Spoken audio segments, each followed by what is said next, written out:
Beauty can be light, loving and protective, yet beauty can also be dark, scary and malicious. So enjoy this week's case analysis with me, Dr. Fiona Gherkin. I specialise in dark personalities of women and the tactics they use to get what they want.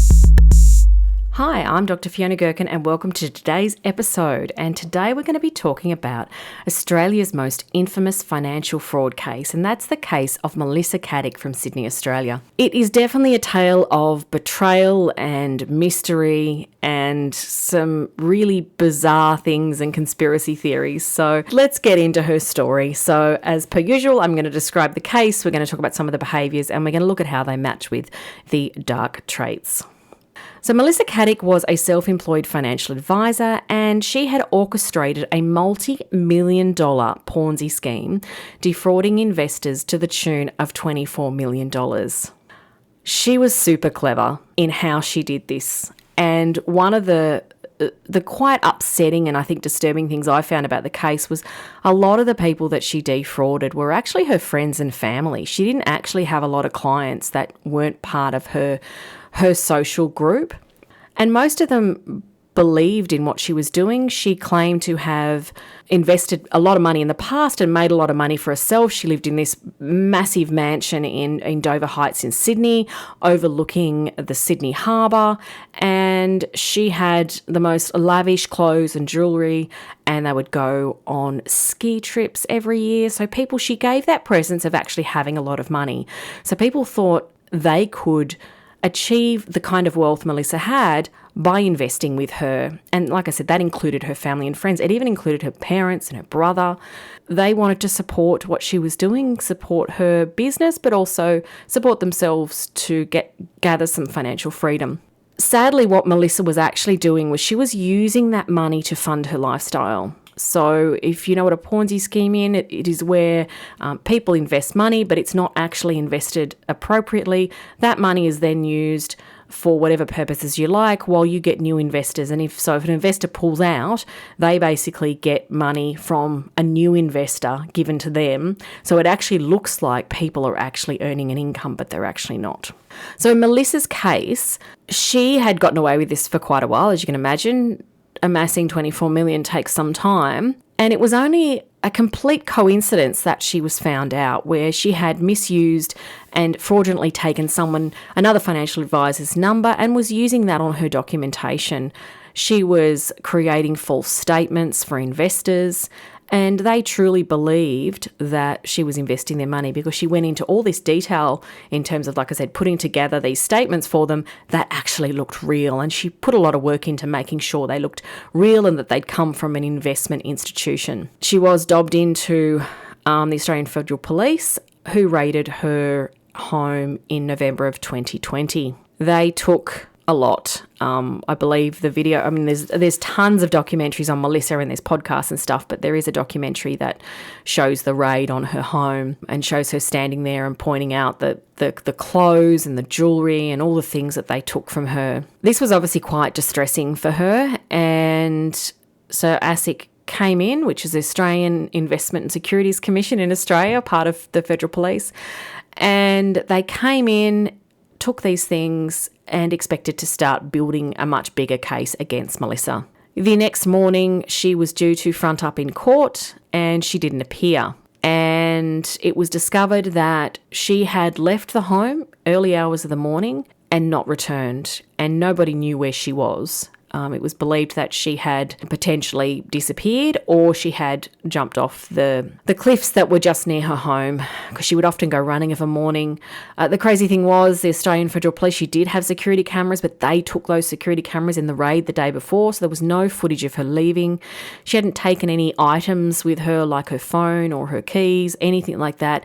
It was as if she had just vanished, which comes into those conspiracy theories about what actually happened to her. The even stranger thing was it wasn't too many months later where a single foot turned up on a beach some distance from where her home is located in Dover Heights in Sydney. It was partially decomposed and it was still in a jogger, and it was determined through DNA that it was actually Melissa Caddick's foot. At this point, there was obviously a a coroner's investigation, and this went on for a number of years, and it wasn't till 2023, May 2023, so it was 2.5 years later that the coroner decided that she was actually deceased and that her foot was the only thing that was left of her remains. I think the most plausible thing that has come out of this case is that they believe she did take her own life and that she had jumped off the cliffs near where she lives and fallen quite a way into the sea. So very sad story of how her lavish lifestyle came to an end. There has been, like I said, there's been a number of conspiracy theories around what actually happened to her and whether she did actually take her own life or did she disappear? Did she have someone sever her foot off so it appeared that she had died? I did wonder about that myself, to be honest. If someone is highly psychopathic, they might go to that extreme so that it appears as though they no longer are alive.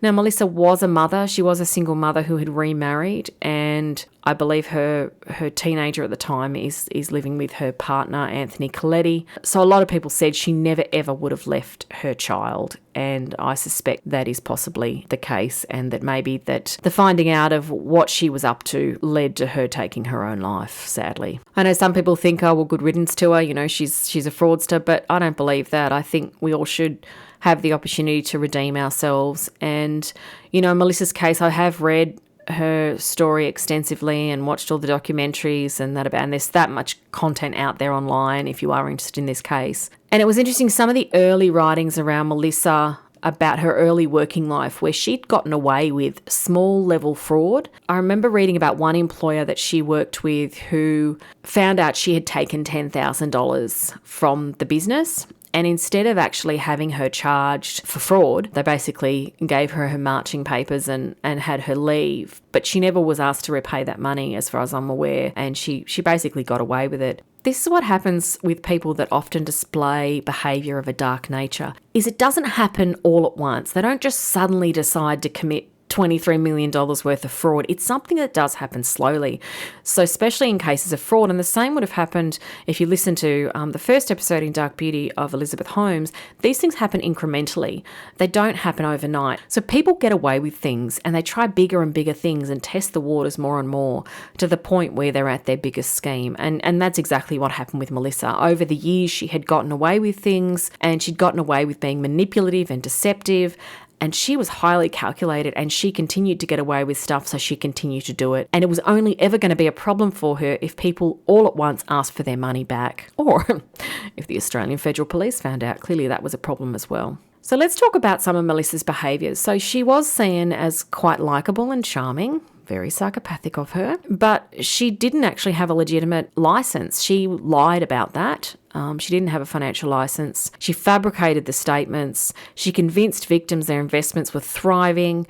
She used emotional manipulation. She wanted clients to feel like they were so privileged to be part of her exclusive investment circle, and she made them feel that way. She made people feel good. And her lavish lifestyle was funded by their money, but they weren't aware of that. They just thought she was really good at investing her money and therefore made a lot of money. Sadly, the victims in this case lost their life savings. Many had withdrawn their money from super to invest with her.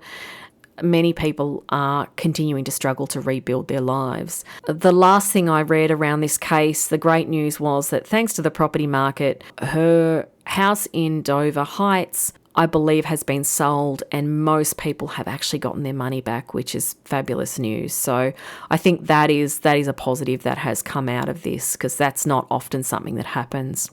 That said, it's not just about the finances. It's that emotional toll too was equally as severe. I mean, the betrayal of someone that you trust is just horrendous. Your own daughter, your own sister, your best friend.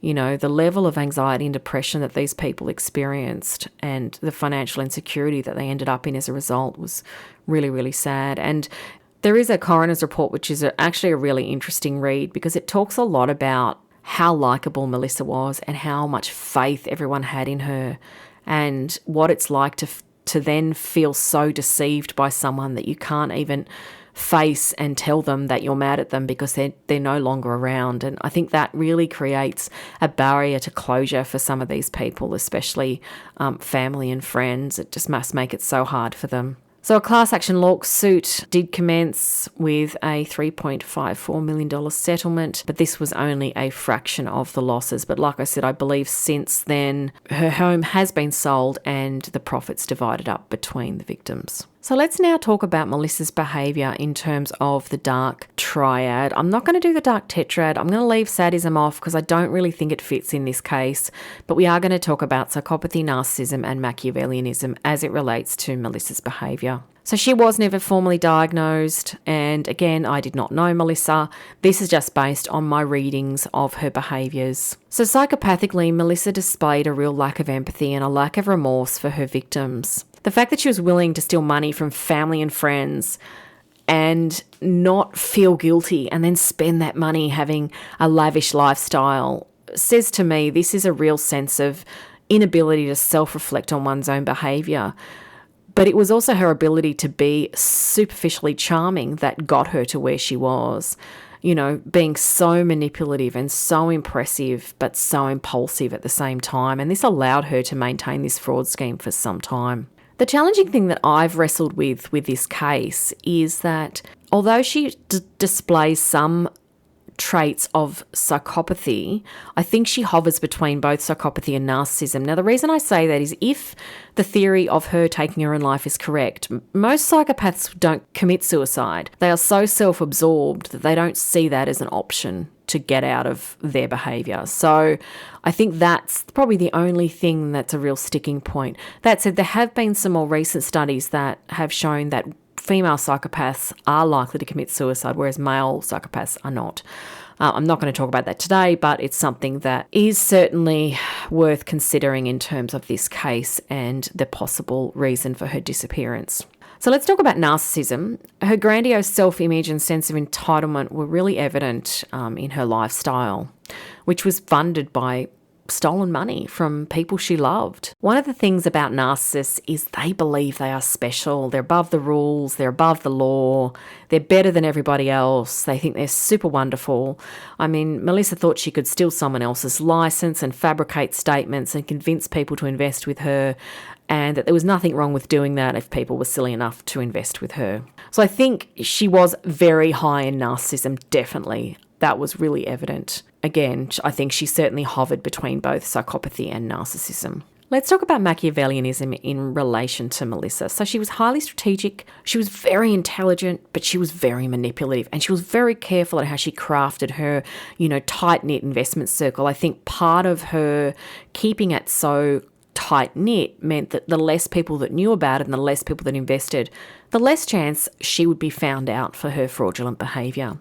And that was certainly the case. I think she managed to operate as long as she did because of that. People who have traits of Machiavellianism very much are self-centered. It's all about personal gain and personal success. And this was something that just oozed out of her. So she definitely fits into that Machiavellian category. She cared about her success and she cared about how she looked, and she was intelligent. When you think about what she was doing, it is really quite chilling that she just did fit into many of these categories. So it's a very sad story. I think when anyone's story ends in death, I think it's a sad story because we never got to hear why she did this. The victims never got a chance to say, how dare you do this to me? But also there was no chance for her to be forgiven, for her to seek retribution, and for her to pay for her crimes. I think it's really sad. She had a young son who was a teenager who was left behind, and obviously her partner as well, who to this day is quite devastated by her loss. And,